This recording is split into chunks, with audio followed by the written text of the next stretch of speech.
यान और लेनी के रिश्ते की शुरुआत थोड़ी मुश्किलों भरी रही। मुझे लगता है कि खर्राटों की वजह से मैं जमीन पर सोऊंगा।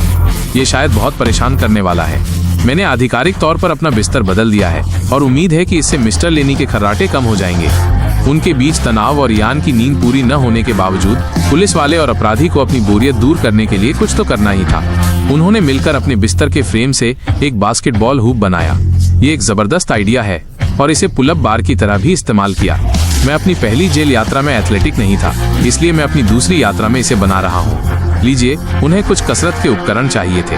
मैं जेल की लाश को बीच बॉडी में बदलने की कोशिश कर रहा हूँ और हमेशा की तरह मेरे पास 10वें दिन उनके लिए कुछ था जो शायद उनकी मदद कर सके।